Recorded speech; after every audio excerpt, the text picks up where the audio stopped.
Good morning students. जैसा कि आप सभी को विदित है कि विगत व्याख्यान माला में मैंने आपको राष्ट्रीय नियोजन में कृषि अर्थशास्त्र का क्या महत्व है इस विषय पर विस्तार से चर्चा की थी। अर्थशास्त्र का सर्वप्रथम हमने देखा कि अर्थशास्त्र का क्या महत्व है। उस क्रम में मैंने बिंदुवार महत्वता बताई थी। व्यवसायियों के लिए एवं उद्योगपतियों के लिए किस तरह से अर्थशास्त्र महत्वपूर्ण है,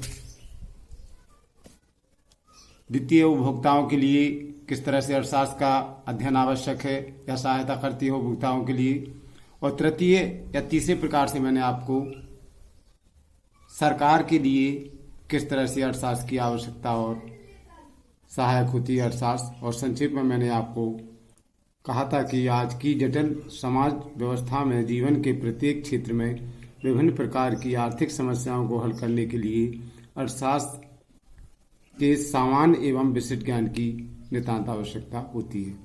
बच्चों, आज हम अगला टॉपिक शुरू करते हैं जिसमें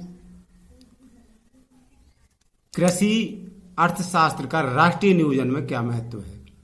अभी अर्थशास्त्र का क्या महत्व है, अब कृषि अर्थशास्त्र का राष्ट्रीय नियोजन में क्या महत्व है, इस बारे में आज हम आपको बताने जा रहे हैं। बच्चों, आप ध्यान से सुने।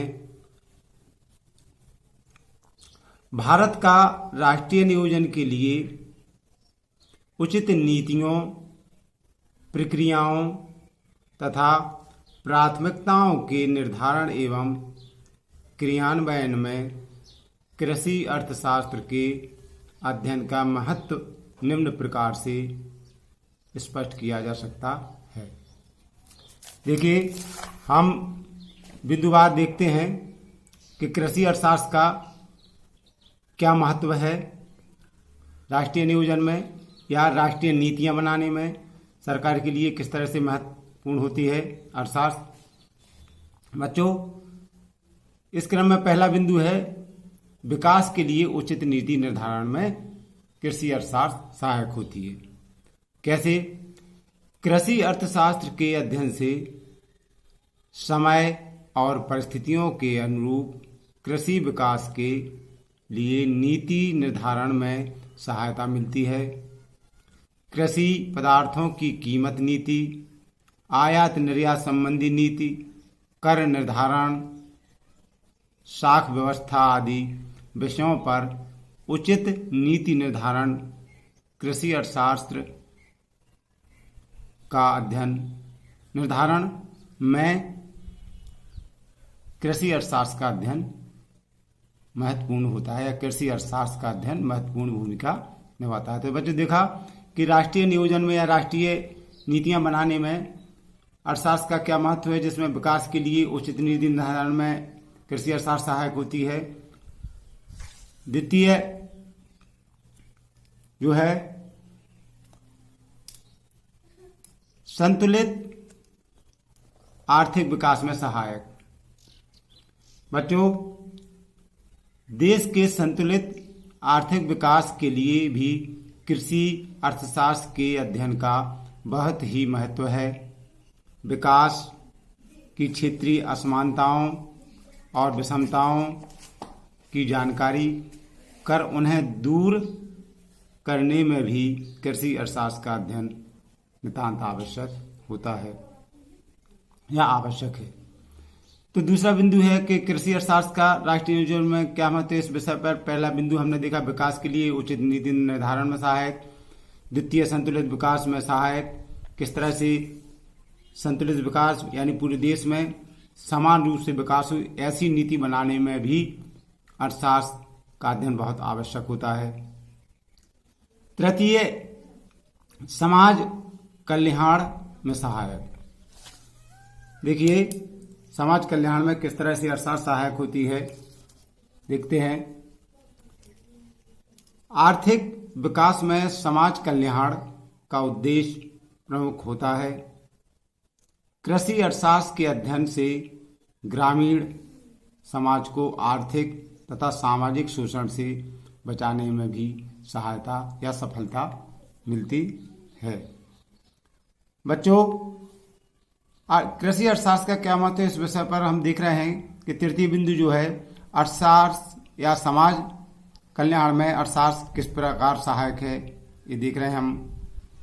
ये आपने देखा कि आर्थिक विकास में समाज कल्याण का उद्देश्य प्रमुख होता है। कृषि अर्थशास्त्र के अध्ययन से ग्रामीण समाज को आर्थिक तथा सामाजिक शोषण से बचाने में भी सफलता मिलती है। इसी क्रम में हम जो चौथा बिंदु देखेंगे, अपव्यय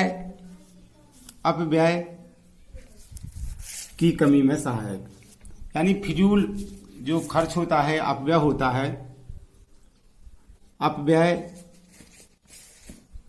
की कमी में किस तरह से अर्थशास्त्र का अध्ययन आवश्यक है, जो सहायता प्रदान करता है, जिसमें आप देखते हैं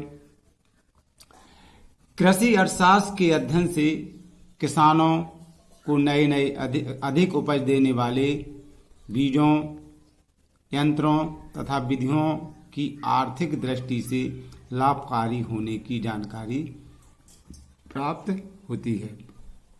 साथ ही साथ बच्चों, किसानों तथा व्यापारियों को बड़े पैमाने पर उत्पादन के लाभ हानि, उत्पत्ति के नियम, आंतरिक एवं बाह्य किफायतों की जानकारी भी अर्थशास्त्र के माध्यम से प्राप्त होती है और इस प्रकार से अपव्यय में कमी की जा सकती है। पांचवा जो बिंदु है,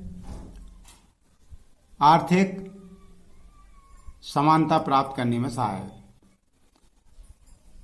कृषि अर्थशास्त्र के अध्ययन द्वारा आर्थिक शक्ति के केंद्रीयकरण की प्रवृत्ति पर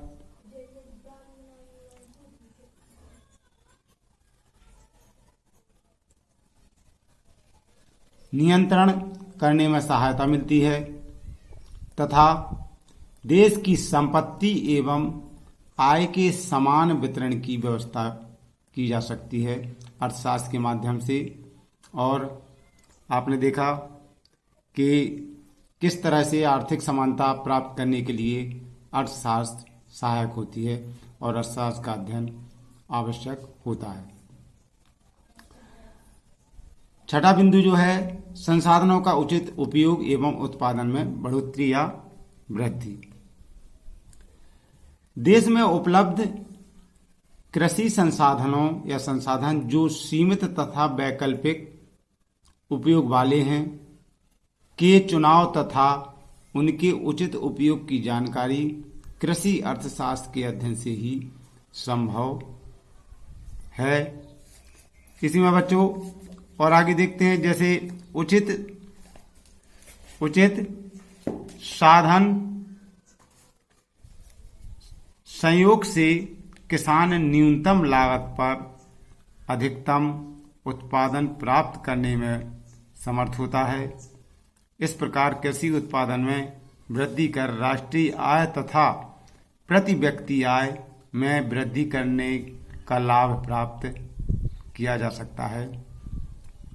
ये यदि संसाधनों का उचित उपयोग तथा उत्पादन में जो वृद्धि की जा सकती है वो अर्थशास्त्र के अध्ययन से ही संभव होती है, कृषि अर्थशास्त्र के अध्ययन से ही संभव होती है।